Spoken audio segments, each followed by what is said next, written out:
Guys, welcome to my YouTube channel serial इस प्यार को क्या नाम दो के आने वाले एपिसोड की अपडेट जानने के लिए मेरे चैनल को लाइक एंड सब्सक्राइब कीजिए। एपिसोड की शुरुआत बुआ जी द्वारा खुशी को डांटने से होती है। बुआ जी अर्णव को धन्यवाद कहती हैं और आपसे दोबारा शादी करने के लिए तैयार हैं। वह उससे कहती हैं कि आप कम से कम हमारे बारे में सोच सकते थे। उसी समय कोई दरवाज़ा खटखटाता है। खुशी सोचती है कि यह उसकी माँ है और वह दरवाज़ा खोलने जाती है, लेकिन यह दादी जी हैं। बुआ जी उसे बैठने के लिए कहती है, लेकिन दादी कहती है कि वह ठीक है। दादी का कहना है कि वे रायजादा के घर पर ठीक से बात नहीं कर सकती थी, इसलिए वह यहाँ आई हैं। बुआ जी कहती है कि आप कभी भी आ सकती हैं, अंत में हम एक ही परिवार हैं। दादी का कहना है कि वह केवल उसी के बारे में बात करने के लिए यहाँ आई है और उससे पूछती हैं कि क्या वह सोचती हैं कि वह जो कर रही है वह सही है।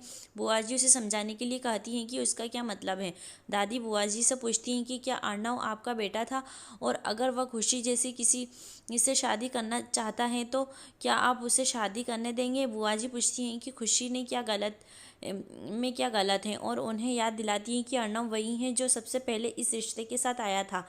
दादी का कहना है कि लड़कों का दिल कमज़ोर होता है और इसलिए खुशी जैसी लड़कियां उन्हें फंसा सकती हैं। दादी कहती हैं कि जो लड़की इस तरह किसी के घर में रहती है वह कभी हमारी बहू नहीं बन सकती। खुशी सिर्फ एक्सप्रेशन कम यह सब सुन रही है। दादी अब अपने घर को देखती है और कहती है कि मैं समझती हूँ कि जब आप इस हालत में रहते हैं तो आप बेहतर जगह पर रहना चाहेंगे। खुशी की माँ घर वापस आती हैं और यह सब सुनकर चौंक जाती हैं। बुआ जी चुप है क्योंकि वह दादी का सम्मान करती हैं। बुआ जी कहती हैं, लेकिन तुम खुशी को दोष क्यों दे रहे हो, इसके लिए अर्णव भी जिम्मेदार हैं। बुआ जी कहती है कि वे गरीब हो सकते हैं, लेकिन वे किसी और के पैसे के पीछे नहीं जाते। दादी कहती है कि मैं यूं ही किसी को दोष नहीं देती। दादी बुआ जी से कहती हैं कि खुशी ने यह घर और संपत्ति अपने नाम की है। बुआ जी खुशी से पूछती हैं कि ये सब क्या है। खुशी का कहना है कि मुझे इसके बारे में कोई जानकारी नहीं है। दादी कहती कि इससे कोई फ़र्क नहीं पड़ता, उन्हें जो चाहिए था वह मिल गया। बुआ जी अभी भी खुशी का पक्ष लेती हैं।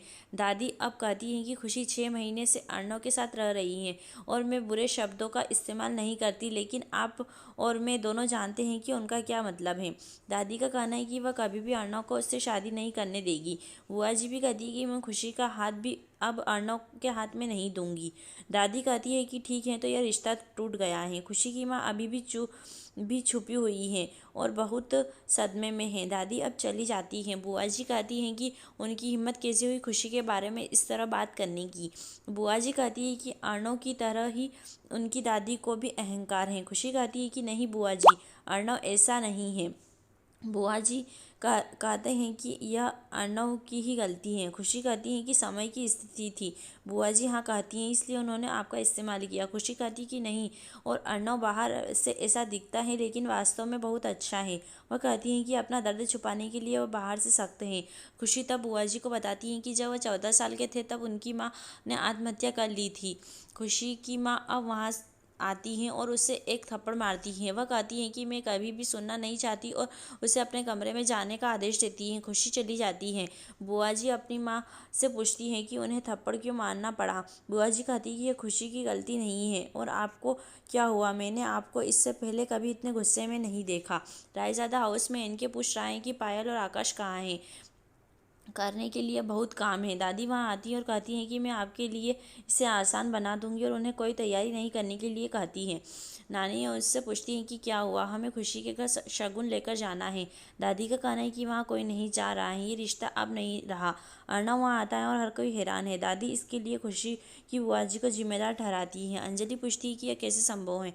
अर्णव सामने आता है और अंजलि को आराम करने के लिए कहता है। वह कहता है कि वे कल शगुन लेकर जाएंगे और कहते हैं कि बुआ जी से बात करेंगे। अर्णव सभी को तैयारियों पर वापस जाने के लिए कहता है और वह वहाँ से चला जाता है। अर्णव अब बुआ जी के घर आता है और पूछते हैं कि खुशी कहाँ है, मैं उसके साथ बात करना चाहता हूँ। बुआ जी कहती कि वो बाहर नहीं आ सकती। वह फिर बस उसके कमरे में चला जाता है। खुशी ने अपना गाल छुपा लिया। अर्णव उसे देखने के लिए कहता है। अर्णव फिर उसका लाल गाल देखता है। खुशी ने उसे गले लगा लिया। अर्णव गुस्से में है और पूछता है कि यह किसने किया। खुशी उसे रोकती है और कहती है कि वह मेरी माँ है, वो मुझे कभी भी थप्पड़ मार सकती हैं, कृपया उन्हें कुछ न कहे। अर्णव कहता है कि उन्हें यह नहीं मिला, हर कोई इसे बड़ा मुद्दा क्यों बना रहा है। वो बाहर जाता है और बुआ जी से कहता है कि वह कल शगुन और अपने परिवार के साथ यहाँ आएगा। बुआ जी कहती है कि मैं भी यही चाहती, लेकिन आपकी दादी ने जो किया उसके बाद नहीं। अर्नव अभी भी रहता है और आएगा और उन्हें तैयार रहने के लिए कहता है।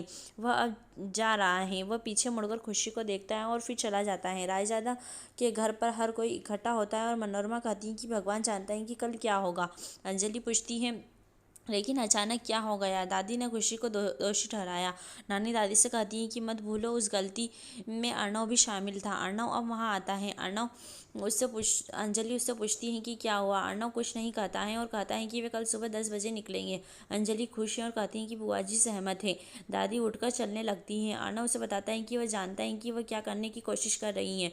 फिर वह उससे कहता है कि वे शगुन के साथ जाएंगे, चाहे वह आए या ना आए। अर्नव वहाँ से चला जाता है। बहुत अंधेरा है और अर्नव अकेला खड़ा है, खुशी के बारे में सोच रहा है। फिर वह कहता है कि उसने खुशी को बहुत परेशान किया। वो खुशी की उदासी का एकमात्र कारण है और आज जब किसी ने उसे थप्पड़ मारा तब भी वह खुशी से नाराज है। वह फिर किसी की परछाई देखता है और कहता है कि कौन है। वह जांच करने जाता है लेकिन किसी को नहीं देखता और वह वहाँ से चला जाता है। वह यह श्याम है। वह एक दीवार के पीछे छिपा है। यही एपिसोड समाप्त होता है। आने वाले एपिसोड के अपडेट जानने के लिए हमारे साथ बने